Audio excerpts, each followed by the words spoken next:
વચ્ચે થાઈલેન્ડના રોડ પર રઝળ્યા પોરબંદરના 19 લોકો। લોભિયા હોય ત્યાં ધુતારા ભૂખે ન મરે, આ કહેવત અહીં ખાસ સાબિત થઈ રહી છે। બે શખ્સોએ પોરબંદરના 19 બેરોજગાર યુવકો અને યુવતીઓને થાઈલેન્ડની હોટલમાં સારી નોકરીની લાલચ આપી તેમની પાસેથી રૂપિયા પડાવ્યા અને પછી યુવાનોને થાઈલેન્ડ લઈ જઈ રઝળતા મૂકી દીધા। આ મામલે પોલીસે અમિત નામના એક શખ્સની ધરપકડ કરી છે, સાથે જ જ્યારે અન્ય એક ફરાર શખ્સ તુષારની શોધખોળ ચાલુ રાખી છે।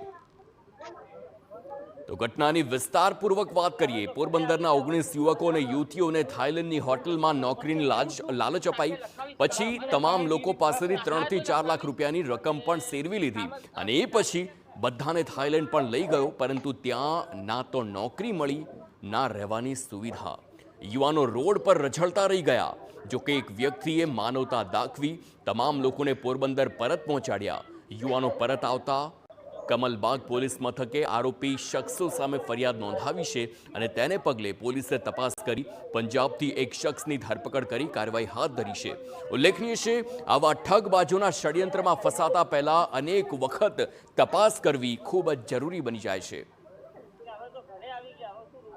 એમને એવું વચન આપેલું હતું કે પોતે બેંકોક સિટીમાં પટાયા ખાતે હોટલમાં નોકરી અપાવશે, જ્યારે આ બંને આરોપીઓએ આ પ્રમાણેનું કોઈ પણ કાર્ય કર્યું નથી।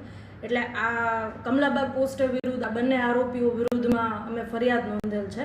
બંને આરોપીઓની તપાસમાં પોલીસ હતી અને ટેકનિકલ રાહે અમને અમિતની બાતમી મળેલી હતી, એટલે એલસીબીની ટીમમાંથી નટુભાઈ, વિરેન્દ્રસિંહ અને મુકેશભાઈ આ કાર્ય માટે તાત્કાલિક નીકળેલા હતા અને એમને આ આરોપીને દિલ્હીની સ્મોલ ટાઉન હોટલ ખાતેથી પકડેલી છે।